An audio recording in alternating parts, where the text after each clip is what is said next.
இயேசு கிறிஸ்துவின் இனி நாமத்தினாலே நான் உங்களை வாழ்த்துகிறேன். மறுபடியுமாக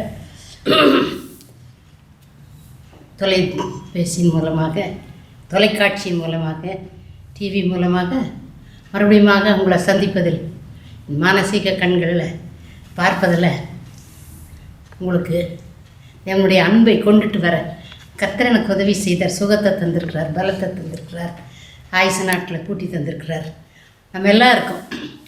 அதனால் நாம் அந்த நேரத்தை கர்த்தருக்கென்று கொஞ்சம் நேரத்தை தசமபாகம் எப்படி கொடுக்குறோமோ 10:1 அதுபோல் நேரத்துலேயும் 10:1 கொடுத்தா அது ஒரு தசமபாகம். அது எவ்வளோ பெரிய தசமாக கொடுத்தாலும் கொடுக்கலன்னா கவலை இல்லை. ஆனால் நேரத்தை கர்த்தருக்கென்று தசமாக கொடுத்தா அது பெரிய ஆசீர்வாதத்தை கொண்டு வரும். சரி, கடந்த வார செய்தி பிரயோஜனமாக, தற்கொலைக்கு மாடியிலிருந்து கீழே விழுந்து செத்து போகிறதாக கற்பனை செய்த சகோதரிக்கு கர்த்தர் உதவி செய்தார். அதுபோல் இந்த நாட்களிலும் பல செய்திகளை கேட்க, வித்தியாசமான செய்திகளை கொடுக்க கர்த்தர் எனக்கு உதவி செய்திருக்கிறார். நான் பேசுகிறது எதேட்சையாக, எளிமையாக, இன்னும் பல காரியங்களை சொல்கிறாங்க. வித்தியாசமாக இருக்குது நீங்கள் பேசுகிறது, எல்லாரும் பார்க்கலாம், மனசில் தங்குது அப்படிங்கும்போது எனக்கு பெரிய ஒரு சந்தோஷம் இருக்குது. இதெல்லாம் சர்டிஃபிகேட் எனக்கு நீங்கள் கொடுக்குறது சர்டிஃபிகேட். அதை என் மனசில் எழுதி வச்சுருக்கிறேன். இன்றைக்கும் கண்களை முடிச்சோம் மனோவா. அன்பின் தகப்பனே, இந்த வேலையை நீங்கள் பொறுப்படுத்திக் கொள்ளுங்க. அடியாளை மறைத்து நீங்கள் வெளிப்படுங்க. இயேசுவின் மூலம் ஜெபிக்கிறோம் நல்ல பிதாவே. கர்த்தருடைய பரிசுத்த நாமத்துக்கு ஸ்தோத்திரம். ஒரு நாள் காலை வேளையில் ஒரு ஃபோன் கால் வந்துச்சு. எடுத்த எனக்கு ஒரு நல்ல பேர், ராத்திரியில் எந்த நேரத்தில் எடுத்தாலும் அம்மா கேட்பாங்கன்னு சொல்லி ஒருத்தருக்கு சொல்லி அது மூலமாக கூட நான் சொன்னாங்க, அவங்க எந்த நேரத்தில் கூப்பிட்டாலும் எடுப்பாங்க, ஜெபம் பண்ணுவாங்க. அப்படி எல்லா நேரத்துலேயும் ஃபோன் வருது. கர்த்தருடைய நான் என்னால் ஆன வரைக்கும் குளிக்கும்போது, பாத்ரூம் போகும்போது தவிர மற்ற குளிச்சிட்ருக்கும்போது கூட இந்த சோப்பு கையோடு எடுத்து அங்கே ஷெல்ஃபில் வச்சுருப்பேன்.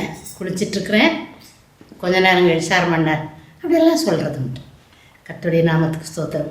அதனால் என்னால் ஆன வரைக்கும் நான் உங்களோட பேசுகிறேன், நீங்கள் பேசுங்க என் கூட. அப்புறம் சிலர் ஒரு தடவை பண்ணி டக்குன்னு நிறுத்திடுவாங்க. அப்புறம் கேட்டால் ரொம்ப பிஸியாக இருப்பீங்க, அதெல்லாம் ஒன்றும் கிடையாது, இன்னொரு தடவை பேசுங்க அப்படின்னு. ஒரு ஃபோன் வந்துச்சு. அது எங்கேன்னா எங்கள் ஊருக்கு பக்கத்தில் இருக்க கோயம்புத்தூர் எல்லாத்துக்கும் தெரியும். கோயம்புத்தூரில் புளியகுளம் அப்படின்ட்டு. யாருன்னு கேட்டேன், யாருமா பேசுகிறீங்க? காலை வேளையில் யாருமா பேசுகிறீங்க?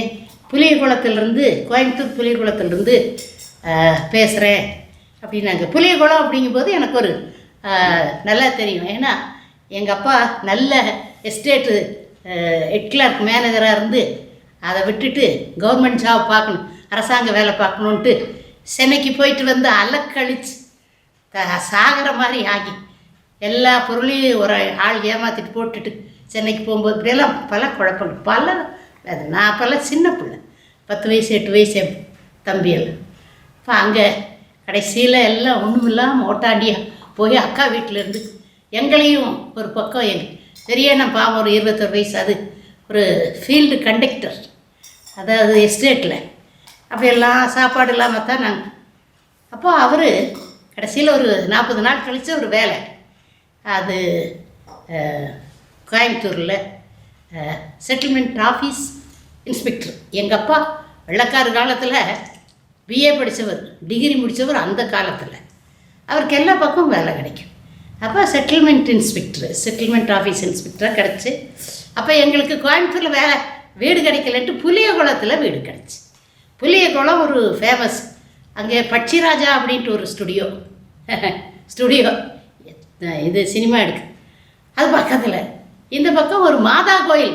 இப்போ நான் சொல்கிறத கவனிங்க, கோயம்புத்தூர்காரு மாதா கோயில் இருக்குது. அது விசேஷமான மாதா கோயில், நிறைய பேர் வருவாங்க அந்த ஏரியாவில் எங்களுக்கு. அப்போ அப்படியாம்மா சொல்லுமா, நான் அங்கே இருந்திருக்கேன், என்னுடைய சின்ன வயசில் வாலிப வயசுலலாம் இருந்திருக்கேன். அப்படியா? புள்ளிக்குளம் நல்ல ஊர், எனக்கு பிடிச்சது அம்மா. அதில் எங்கள் வீட்டுக்கார் பேர் விஜய், என் பேர் ஜெனிஃபர். எனக்கே ஒரே ஒரு குழந்தை, அது எப்சிபா 10th படிக்குது, 10வது படிக்குது. இப்போ நீங்கள் நிறைய பாவர மக்கள் பார்க்குறீங்க, அதனால ஏதோ ஒரு வார்த்தை தவறி இங்கிலீஷில் ஏதாவது வந்தாலும் அதை நான் தமிழ்லேயும் பேசுகிறேன். அதனால 10ஆம் வகுப்பு படிக்கிறேன் எப்சி. நாங்கள் 3 பேரும் நல்ல நிலைமையில் இருந்தோம். எங்கள் வீட்டுக்காருக்கு திடீர்னு சிக்கன் குனியா வந்துச்சு. சிக்கன் குனியா, நீங்கள் கொரோனா வியாதி இல்லை, சிக்கன் குனியா வந்து ரொம்ப கஷ்டப்பட்டு வேலைக்கும் போகாமல் அப்புறம் கவர்மெண்ட் ஹாஸ்பிட்டலில், அரசாங்க ஆஸ்பத்திரியில் அட்மிட் பண்ணி இப்படி பண்ணி சரியாயிடுச்சு. அது ஒன்றும் சாகிற தடவையில் இருந்தார். அப்புறம் வீட்டுக்கு வந்துட்டார். வீட்டுக்கு வந்து ஒரு சில மாதங்கள் இருந்தார். அதுக்கப்புறம் 2 காலும் வீங்கிருச்சு. 2 காலும் நல்லா பெருசாக வீங்கிருச்சு. கால் எடுத்து வைக்க முடியல. கொஞ்ச நாள் ஆன உடனே காலை எடுத்து வைக்க முடியல, நடக்க முடியல, கொஞ்சம் தூரம் அப்படின்னுட்டு அவர் படுத்துக்கிட்டார். படுத்துக்கிட்டதுக்கப்புறம் என்ன பண்ணுறது எங்களுக்கு ஒன்றும் தெரியல. அப்புறம் அவர் ஒருத்தர் வேலைக்கு போவார், எலக்ட்ரிஷியனாக இருந்ததுனால அவருக்கு நிறைய காசு கிடைக்கும், நிறையா. அப்போ அதனால நாங்கள் எல்லாம் சந்தோஷமாக இருந்தோம். இப்போ அவர் வேலைக்கு போகல. அதனால கோயம்புத்தூரில் ஒரு புக் ஷாப்பில் எனக்கு வேலை தேடினேன். கொடுத்தாங்க, கம்மி சம்பளம். அதை வாங்கிட்டு வந்து குடும்பம் தட்டினா அவருக்கு தேவையானது வாங்கி கொடுத்தேன். கொஞ்ச நாள் கழித்து அவர் கால் இப்படி மெதுவாக அப்படி நடக்கும்போது, பாத்ரூம் போகும்போதோ வேறு எங்கேயும் நடக்கணும், குளிக்க போகும்போது கால் தண்ணி வர ஆரம்பிச்சது. 2 வீங்கின காலில் தண்ணி இப்படி காலில் அப்படி வைக்க தண்ணிக்குள்ளே வச்ச மாதிரி அந்த அளவுக்கு ஊற்றிக்கிட்டு போகுது. அப்புறம் எங்களுக்கே ஆச்சு. நான் பின்னால் இந்த சாதாரண துணி எடுத்து தொடச்சிட்டு போவேன். போயிட்டு வந்ததுக்கப்புறம் படுத்துக்குவேன். சில சமயம் என்னால் பண்ண முடியறதில்ல, வேலைக்கும் போகிறேன். அப்போது என் பொண்ணு ஸ்கூலுக்கு போயிட்டு சாயங்காலம் வரும். வந்ததும் சொல்லு, என்னம்மா அது எலி செத்துருச்சா வீட்டுக்குள்ளே, க்ளீன் பண்ணுறது இல்லையா, நீங்கள் சுத்தப்படுத்துறது இல்லை, எலின்னு செத்த நாத்தம் வருது அப்படின்ட்டு. அதுக்கு ஒன்றும் விளங்கலை. சின்ன இந்த காலில் வர்ற இந்த தண்ணியுடைய ஒரு நாத்தம், அது ஒரு மாதிரி ரத்தம் அப்படியெல்லாம் கலந்து வர்ற மாதிரி அப்படின்னு சொன்ன உடனே இவர் என்ன பார்க்குறாரு கோபமாக. நான் என்ன பண்ணுவேன்னு சொல்லி அவரை பார்க்குறேன். குழந்தைக்கு தெரியல. அதிலிருந்து அவர் துடைக்க ஆரம்பித்தார். அவர் போகும்போது அப்படியே வரும்போது அப்படியே மெதுவாக தொடச்சிட்டு அப்படியே அவருக்கும் கஷ்டம் வந்து படுத்துக்கிறேன். ஏன்னா வீடே நாத்தம், உள்ளே யாரும் வர்றதில்லை, யாரோ செத்த எலி செத்த. அதுக்கப்புறம் எங்களை திட்ட ஆரம்பித்தார். பயங்கரமான பேச்சு. நாங்கள் ஆவிக்குரிய சபைக்கு போவோம். எங்கள் அம்மா அதிலிருந்து பழக்கினாங்க. நானும் என் கணவரும் என் பிள்ளையும் 3 பேரும் கோயம்புத்தூரில் ஆவிக்குரிய சபைக்கு போவோம். எங்களுக்கு ரொம்ப விசுவாசத்தில் நாங்கள் வளர்ந்தோம். அப்போ இவர் திட்டின உடனே என்னால் தாங்க முடியல. வேலைக்கும் போகிறேன், புதுசாக வேலைக்கு போகிறேன், கொண்டு வர்றேன், காசும் பத்துறதில்லை, இவர் வேறு திட்டுறாரு அப்படின்னுட்டு எனக்கு இப்போது ஒன்றும் பண்ண முடியல. நான் என்ன பண்ணுறது? அதனால் எனக்கு கோபம் வந்துருச்சு. எவ்வளோ நாள் கஷ்டப்பட்டுட்டு வர்றோம், பிள்ளைய பார்க்குறோம். இந்த மனுஷன் கூட இனி நான் இருக்க மாட்டேன். என் பிள்ளைய கூட்டிகிட்டு ஓடிடலாம், இந்த மனுஷன் வீட்டை விட்டு போயிடலாம், என்னமோ ஆகட்டும், யாரோ சொந்த பந்தம் இருந்துச்சுன்னா வந்து பார்க்கட்டும். ஐயோ என்னால் இருக்க முடியாது, இந்த கஷ்டத்தையும் பொறுக்க முடியல, வறுமையாக இருக்குது, அதனால நான் போகிறேன்னு சொல்லிவிட்டு அம்மாட்ட போய் சொல்லிட்டு போகலான்னு அவங்க அம்மா அது ஒரு 5 கிலோமீட்டர் தூரத்தில் இருக்காங்க. அவங்ககிட்ட போயம்மா நான் விட்டு நான் என் மகள் உங்கள் வீட்டுக்கு வரமாட்டேன், பயப்படாதீங்க, எங்கேயோ போகலான்ட்ருக்குறோம், அதனால இந்த மனுஷன் இப்படி எல்லாம் பேசுகிற திட்டுறாரு, எங்களால் சகிக்க முடியல, குழந்தையும் பாவமாக, நீ அப்படி செய்யாத, நீ கடவுளுடைய பிள்ளை, நம்ம கஷ்டத்தை சகிச்சோம்னா நமக்கு நல்லது. யோபுடைய மனைவி எப்படி பார்த்து தலையிலேருந்து கால் வரைக்கும் அந்த ரத்தமும் செய்யும் குஷ்டரோகம் மாதிரி அந்த அம்மா எப்படி பொறுத்துட்டு இருந்தாங்க. போங்கம்மா, எனக்கு தெரியாதா? அந்த அம்மா பொறுத்துட்டு கடைசியில் என்ன பண்ணுச்சு, நீ செத்துப்போ அப்படின்னுச்சு. அது கடவுளை தூஷிச்சுட்டு நீ செத்துப்போ அப்படின்னது. அப்போ நான் சொல்கிறதுல என்ன தப்பு, நான் ஓடி போகிறேன் விட்டுட்டு. அந்த அம்மா அப்படி அதெல்லாம் முடியாது, யாருனாலையும் உலக பிரகாரமாக வாழ்ந்துட்டு ஒரு அளவு தான் சோதனையை சகிக்க முடியும், இதுக்கு மேலே விளையாட முடியாது அப்படின்னு ஒன்று நிறைய புத்தி சொல்லி கடிந்து கொண்டாங்க எங்கள் அம்மா. திருப்பி போ, நானும் ஜெபம் பண்ணுறேன், நீயும் ஜெபம் பண்ணு. அம்மாட்ட சொல்லிச்சாம்மா, பிச்சை எடுக்காத நிலை எனக்கு வந்து, கடன் எல்லாத்தையும் கடன் வாங்குறேன், சின்ன சம்பளத்தில் யார் கடன் கொடுப்பாங்க?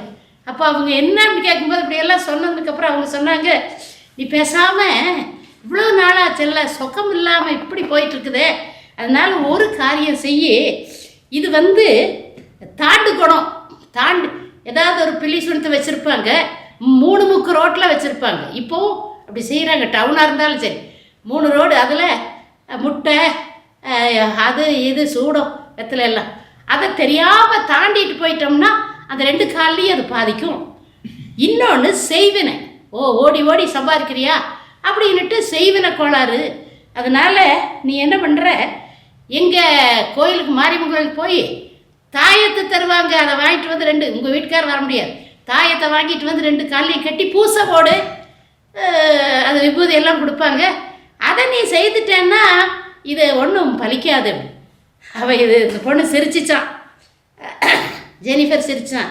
இல்லைக்கா, இல்லைம்மா, இல்லைன்னா அப்படி பண்ண முடியாது, நாங்கள் கிறிஸ்தவங்க, நாங்கள் என்ன கஷ்டம் வந்தாலும் நாங்கள் பொறுத்துட்டு தான் இருக்கணும், எங்கள் ஆண்டவர் உதவி செய்வார் எப்படியும், அதனால் அதை செய்தால் எங்களுக்கு பாவமும் சாபமும் வரும். அதனால் எங்கள் அம்மாவும் சொல்வாங்க, நாங்களும் சபைக்கு போகிறதுனால அப்படி செய்ய முடியாதுக்கா அப்படின்னா எப்படியோ போ அப்படின்ட்டாங்க. அதனால் என்னால் தாங்க முடியல, என்ன பண்ணுறதுன்னு யோசிச்சுட்டு இருக்கும்போது ஒரு நாள் டிவியில் உங்களை பார்த்தேன், எதேட்சையாக பார்த்தேன், போட்டு பார்க்குறது இல்லை, எதேட்சையாக பார்த்தேன். மண்டைக்குள்ளே குழம்புது, என்னுடைய ஹார்ட்டு துடிக்குது பட்டு பட்டுன்னு. என்ன பண்ணுறது, கடனும் இனி கொடுக்க மாட்டாங்க, ரொம்ப கஷ்டமான நிலை ஆண்டவரே அப்படின்ட்டு திருப்பினேன். நீங்கள் வந்தீங்க, நீங்கள் வந்ததுக்கப்புறம் பார்த்தேன், நான் நம்மளை போல் ஒரு சகோதரி அப்படின்னுட்டு என்ன சொல்கிறாங்க, என்ன சொல்ல போகிறாங்க அப்படின்னு பார்க்கும்போது நீங்கள் ஒரு துக்க நிகழ்ச்சி, உங்கள் வாழ்க்கையில் ஏற்பட்ட வேதனையை சொல்லி அழுதீங்க. இப்படியெல்லாம் என்னுடைய வாழ்க்கையில் இப்படியெல்லாம் நான் பட்டோம் கஷ்டம் சகிக்க முடியாது, தற்கொலைக்கு போகிறேன்னா எல்லாம் அப்படியெல்லாம் இருந்து கடைசியில் எங்கள் அம்மாவுடைய விசுவாசம், எங்கள் அப்பாவுடைய விசுவாசம் எல்லாம் எங்கள் அம்மாவுடைய முழங்காலில் நின்று வேதமாக வாசிச்சுட்ருப்பாங்க, உபவாசம் பண்ணுவாங்க. எங்களை ஆண்டவர் காப்பாற்றினார். இன்றைக்கு நாங்கள் சந்தோஷமாக இருக்கிறோம். அந்த விசுவாசம் இப்போவும் எங்களுக்கு தொன்று தொட்டு அப்படியே வரிசையாக, அது எனக்கு, அப்புறம் என் பிள்ளைகளுக்கு, என் பேர பிள்ளைங்க ஒரு சின்னதுக்கு இருக்க ஒரு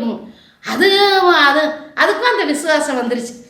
ரொம்ப நம்பிக்கை, நாங்கள் ரொம்ப சந்தோஷம். நாங்கள் ஆண்டவர் பேரில் ரொம்ப விசுவாசமாக இருந்ததுனால தான் இந்த காரியம் நடந்ததுன்னு அழுதுட்டு சொல்லியிருக்கிறேன்.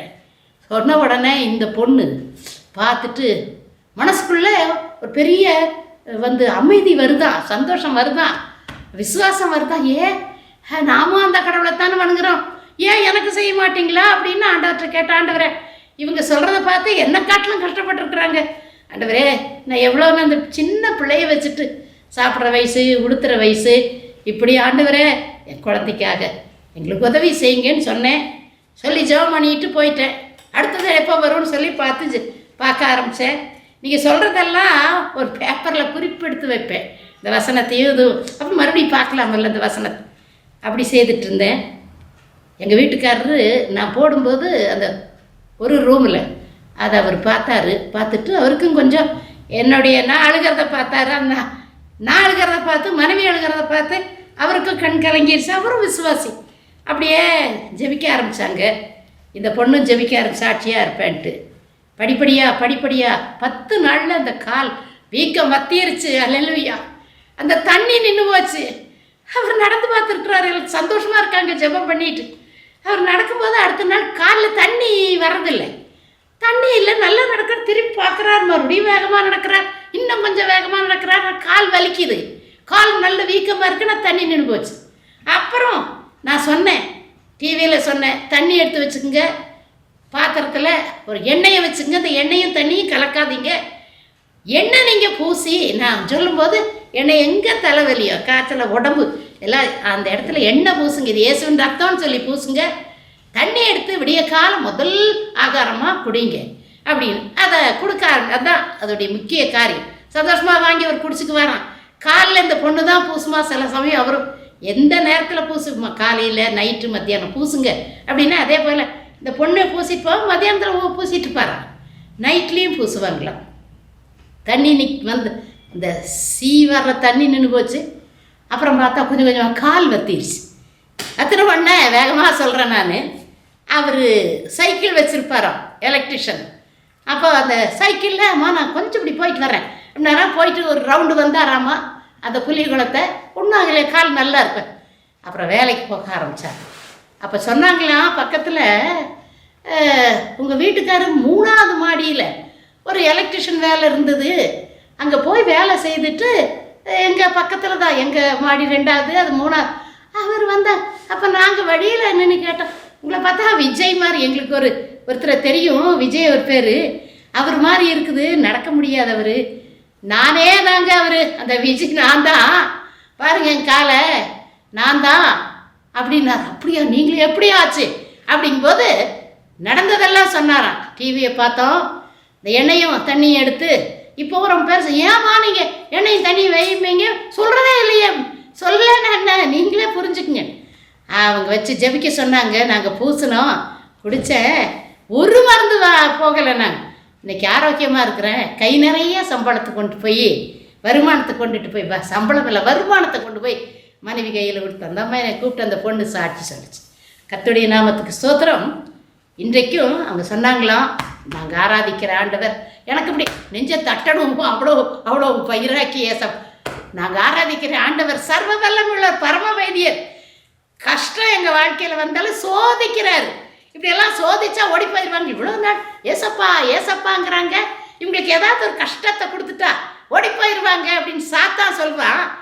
அப்படி எங்களுக்கு ஒரு கஷ்டம் வந்தாலும் நாங்கள் பின்வாங்கி போக மாட்டோம்.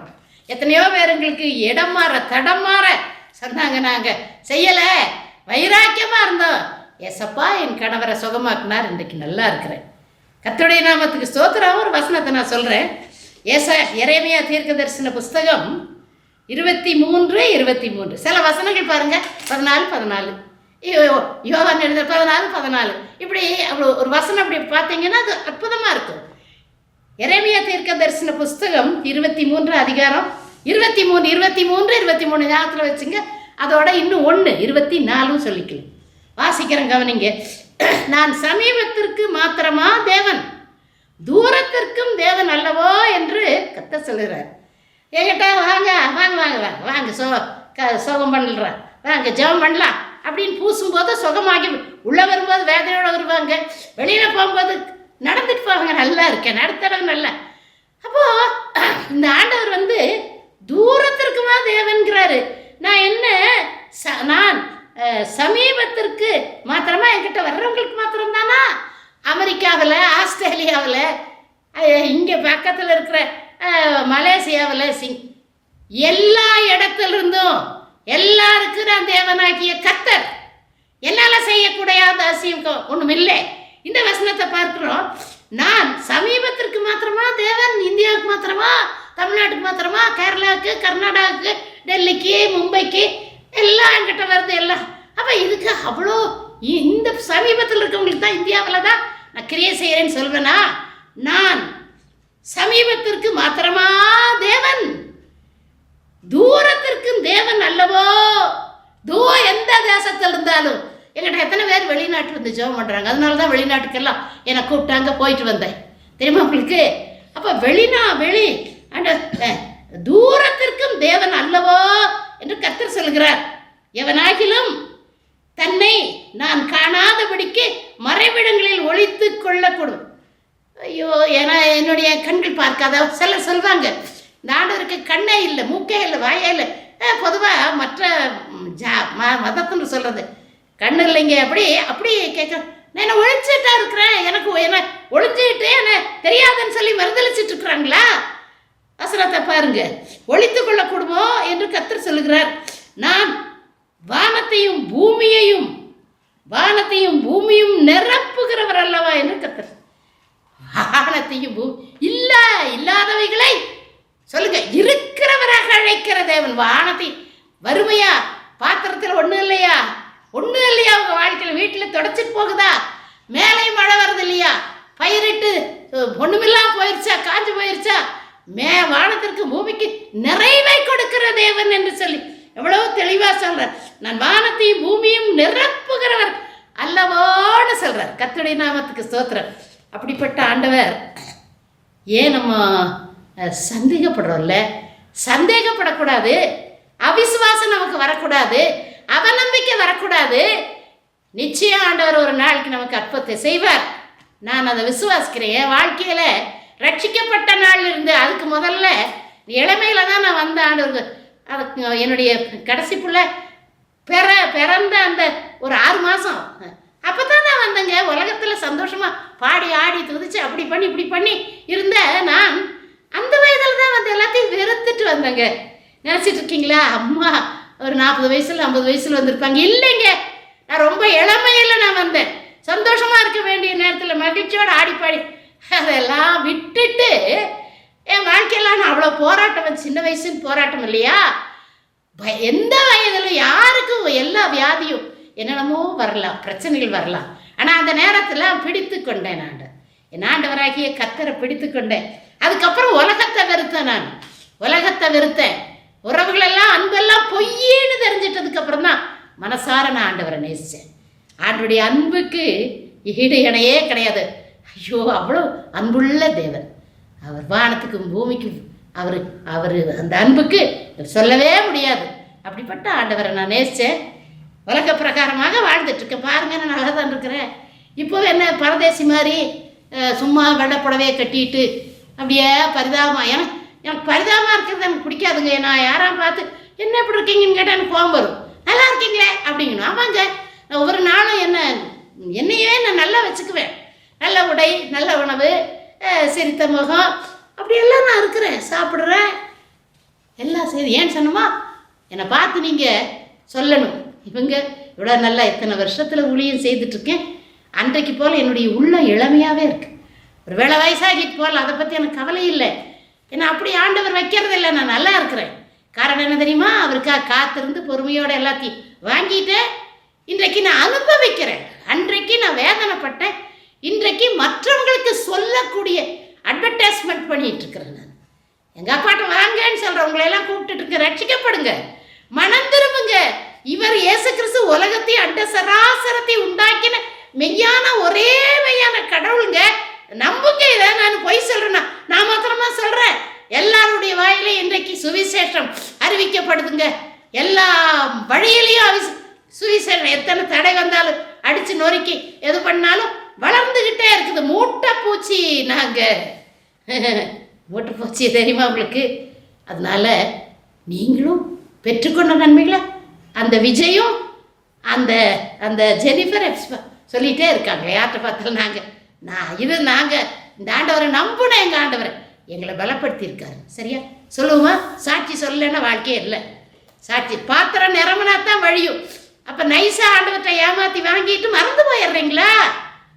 நீங்கள் மறந்தாலும் ஆண்டவர் மறக்க மாட்டேன். இன்னொரு ஆசீர்வாதம் கிடைக்காது. நான் என்கிட்ட வர்றவங்களுக்கெல்லாம் சொல்வேன், செய்த உங்களுக்கு நன்மை செய்யும் பொழுது அதை நீங்கள் சொன்னீங்கன்னா இன்னொரு நன்மை செய்வார். நீங்கள் சொல்லுவீங்கன்னு அவருக்கு தெரியும். சொல்லாதவங்களுக்கு நன்மை வராதுங்க. தைரியமாக சொல்லுங்க. ஒரே ஒரு வாழ்க்கை போனால் என்ன இருந்தால் என்ன சொல்லிட்டு போவோம் நம்ம. சரியா? கண்களை மூடி ஜெபம் பண்ணுவோம். காணிக்க அனுப்புறீங்களா? எத்தனையோ பேரை காணோம். எனக்கு என்னன்னு தெரியல. டிவியை மாற்றிட்டேன்னு சொல்லிட்டு. ஜாய் டிவி ஆசீர்வாதமான நேரங்க. இந்த ஜாய் டிவியில் பேசுகிறது எனக்கு ரொம்ப சந்தோஷம். அந்த குடும்பம் எனக்கு கண்டிப்பாக பேச சொல்லிகிட்ருக்குறாங்க. பேசிகிட்ருக்குறேன். உங்களுக்கு ஆசீர்வாதமாக இருப்பேன்னு நினைக்கிறேன். நான் கண்களை மூடி ஜெபம் பண்ணுமா? எழுந்து நிற்போமா? எழுந்து நிற்பீங்களா? எழுந்து தயவாக கேட்குறேன். எழுந்து நில்லுங்க. உட்காந்துட்டே கேட்டுட்ருக்குறீங்க.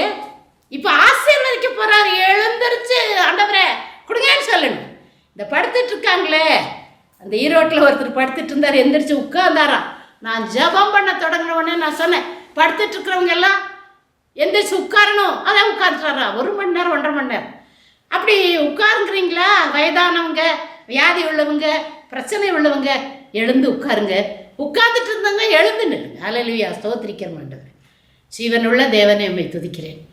இறங்கி வாருங்க ஆண்டவரே. ஆண்டவரே, நாங்கள் உங்கள் பிள்ளைகள். ஆண்டவரே, எதேட்சியாக ஒரு வேளை எத்தனையோ பேர் பார்த்துட்ருக்கலாம். எதேட்சியாக பார்த்துருக்கலாம். ஒரு சகோதரி அப்படித்தான் சொன்னாங்க. என்னத்தான் பேச போகிறாங்க, வா எடுத்த என்ன பேச போகிறாங்கன்னு மாற்ற போனேன். டிவியை மாற்ற போனேன். உடனே மறுபடியும் மாற்ற வேண்டாம் பார்க்குறேன்னு சொல்லி பார்த்தாங்களே, எனக்கு சாட்சி எழுதியிருக்காங்க. அதுக்கப்புறம் நான் இப்போ பார்க்குறேன் என்னத்தான் பேச போகிறாங்கன்னு சொல்லிட்டு அதை சேனலை மாற்ற போனால் மாற்ற முடியல. ஆண்டவரே, அப்படி எந்திரிச்சு நிற்கிறவர்கள் தெரியாதவங்க மற்றவங்க சொன்னாங்க உங்களை பற்றி. உங்கள்கிட்ட ஜெபம் பண்ணால் எந்த நேரம்னாலும் ஜெபம் பண்ணுவீங்க, அப்போ தான் நடக்குன்னு சொல்லி நம்பிக்கையோடு காத்துட்டு இருக்கிறாங்க ஆண்டவரே. மடியேந்தி கையேந்தி காத்துட்டு இருக்கிறாங்க, கைகளை உயர்த்தி கேட்டுட்டு இருக்கிறாங்க ஆண்டவரே. ஆண்டவரே, வேலைக்காரனுடைய கண்கள் தங்கள் எஜமான்களின் கைகளை நோக்கி இருக்குமா போலும், வேலைக்காரனுடைய கண்கள் தங்கள் எஜமாட்டியோட கையை நோக்கி இருக்குமா போலும். எங்களுக்கு இரக்கம் செய்யும் வரைக்கும் எங்களுடைய கண்கள் உண்மையே பார்த்துருக்கேன். ஆமாண்டவரே, நானும் பார்க்குறேன், இல்லைன்னா அப்படி நான் நிற்க முடியாதான். நானும் ஒவ்வொரு நாளும் பார்க்குறேன் ஆண்டவரே. ஆண்டவரே, எங்களுக்கு நீங்கள் ஆண்டவரே போடுகிறது ஆண்டவரே அமுக்கி குலுக்கி மடியில சரிந்து அளந்து போடுவேன்னு சொல்கிறீங்களே, அதுதான் மடி, வேற ஒன்றும் இல்லை, வேற ஒன்றும் இல்லை. அமுக்கி குலுக்கி மடியில் அளந்து போடுகிற கர்த்தர் நீர். அதனால தான் ஆண்டவரே எங்களுடைய மடியை ஆண்டவரே உமக்கு முன்பாக விரிக்கிறோம். ஊற்றுங்க ஆண்டவரே, போடுங்க ஆண்டவரே, வல்லமையாலும் கிருபையாலும் அபிஷேகத்தாலும் ஆசீர்வாதத்தாலும் நன்மைகளாலும் கிருபைகளாலும் நிரப்புங்க. அதே போல் நல்ல ஆகாரத்தையும் நல்ல சுகத்தையும் நல்ல பலத்தையும் ஜீவனையும் தந்து ஆண்டவரே நீங்கள் எங்களை ஆசீர்வதிங்க. பார்த்து கொண்டிருக்க எல்லா பிள்ளைகளையும் நீங்கள் ஆசீர்வதித்து கொண்டிருக்கிறீர், அதை பார்க்கிறீரே பாபா. வல்லமே ஊற்றுங்க, முதல்ல உடைய அபிஷேகத்தை ஊற்றுங்க, உங்க அக்னி அபிஷேகத்தை ஊற்றுங்க ஆண்டவரே. உடைய கிருபையை ஊற்றுங்க, உங்க வரங்களை ஊற்றுங்க. ஜெபிக்கிற வரம், பாடுகிற வரம், துதிக்கிற வரம் ஆண்டவரே, தியானிக்கிற வரம், எல்லாம் வரங்களையும் ஊற்றுங்க ஆண்டவரே. பின்வாங்கி போகாதபடி அப்படியே இருங்க. எத்தனை நாட்கள் ஆனாலும் நிச்சயம் முடிவுண்டு, ஒரு நம்பிக்கை வீண் போகாதுங்கிற வார்த்தை உங்களுக்கு தெரியும் இல்லையா? நிச்சயமாக முடிவுண்டு. என் வாழ்க்கையில அப்படித்தான் நடந்து, இல்லைன்னா அப்படி கத்திட்டு இருப்பேன் நான். என் வாழ்க்கையில நடந்ததுதான் என்னால மூடி மறைக்க முடியல. பாத்திரம் நிரம்பி விழுந்து வழியுது. எனக்கு செய்த எத்தனை, எனக்கு இந்த ஆயுசு போதாது, எனக்கு இந்த நாட்கள் போதாது. எனக்கு ஆண்டவரே இப்படி அன்பை சொல்ல, இப்படி அற்புதத்தை சொல்ல நேரம் இல்லை, காலம் இல்லை ஆண்டவரே. நான் என்னை எடுத்துக்க கூடாது, நீங்க செத்து போக கூடாது ஆண்டவரே. நம்முடைய அன்பை சொல்லிட்டே இருக்கணும். எனக்கு ஆயுசு நாட்களை கூட்டி தந்தீங்கன்னா, ஐயோ என்னால் எந்திரிக்க முடியல, தூங்க முடியல, சாப்பிட முடியல, நடக்க முடியலன்னு சொல்ல மாட்டேன். கடைசி மட்டும் ஆண்டவரே, பழைய ஏற்பாட்டின் காலத்தில் 3000 4000 ஆண்டுகளாக வாழ்ந்திருக்காங்க. அவ்வளோ வேண்டாம் ஆண்டவரே. குறிப்பிட்ட என்னுடைய காரியங்கள் முடிக்கிற வரைக்கும் நீங்கள் எனக்கு ஜீவனை தாங்க. நான் எடுத்துக்கொண்ட காரியங்கள் எல்லாம் நான் முடிக்கணும். அது வரைக்கும் எனக்கு உதவி செய்யுங்க. மக்களை கொண்டு உதவி செய்யுங்க, நீங்கள் உதவி செய்யுங்க. பார்த்து கொண்டு இருக்க எல்லா பிள்ளைகளையும் ஆசீர்வதிங்க. தேவைகளோடு பார்க்குறாங்க, கண்ணீரோடு பார்க்குறாங்க. அந்த கண்ணீர் உமக்கு மாத்திரம்தான் தெரியும். சீக்கிரத்தில் பிள்ளைகளை ஆசீர்வதித்து அற்புதத்தை செய்யும். படுத்துட்டு இருக்கவங்க, வயதானவங்க, ஏழை பிள்ளைகள் ஆண்டவரே, ஆண்டவரை உட்கார்ந்து கொண்டு இருக்கிறாங்க ஆண்டவரே, அவர்கள் எழுந்து நடக்கட்டும். அநேக உதவிகளை செய்ய ஆண்டவரை இருக்கிறார்கள். ஆனாலும் அவர்கள் எழுந்து தங்களுடைய காரியங்களை செய்து கொள்ள உதவி செய்யும். நல்ல ஆண்டவரே, எல்லா நன்மைகளையும் உதவி செய்கிற மக்களை எழுப்பித்தாங்க ஆண்டவரே. ஏசப்பா உமக்கு ஸ்தோத்திரம். தொடர்ந்து ஆசீர்வதிங்க. அடுத்த வாரத்தில் இன்னொரு நல்ல செய்தியை நான் கொடுப்பேன். அதாவது ஞாயிற்றுக்கிழமை சாயங்காலம் 6 மணிக்கு நீங்கள் பார்த்து ஆண்டவரை மகிமைப்படுத்துங்க. எல்லா துதிகன மகிமையும் நீர் எடுத்துக்கணும். இயேசுவின் மூலம் ஜெபிக்கிறோம் நல்ல பிதாவே, ஆமென். ஊழியங்களை உங்கள் ஜெபத்தினாலும் உதாரத்துவமான காணிக்கைகளினாலும் தாங்கும்படி பட்சமாய் கேட்டுக்கொள்கிறோம். மேலும் இந்த ஊழியத்தின் கட்டிட நிதிக்காக சகோதரி Esther Selvarani, Canara bank account number 623100005210, IFSC code CNRB 00162330, சேரிங் கிராஸ் பிரான்ச் ஊட்டி 603001.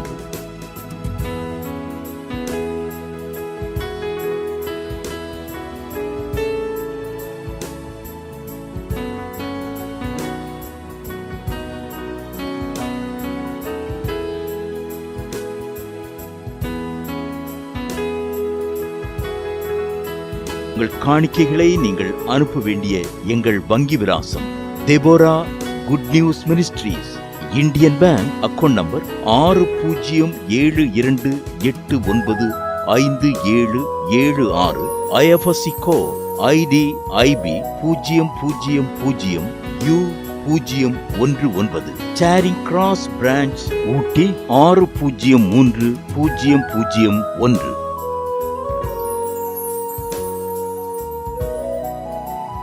மேலும் எங்களுடைய போன்பே எண்கள் 9443604157. கர்த்தர் தாமே உங்கள் அனைவரையும் ஆசீர்வதிப்பாராக. கேட்ட செய்தி உங்களுக்கு மிகவும் ஆசீர்வாதமாய் இருந்திருக்கும் என்று நம்புகிறோம். அன்பானவர்களே, உங்கள் ஜெப தேவைகளுக்கும் மேலும் ஆலோசனைகளுக்கும் நீங்கள் தொடர்பு கொள்ள வேண்டிய எங்கள் விலாசம்: சகோதரி எஸ்தர் செல்வராணி, இரக்கத்தின் வாசல் இயேசு ஊழியங்கள். செல்போன் 944360041577.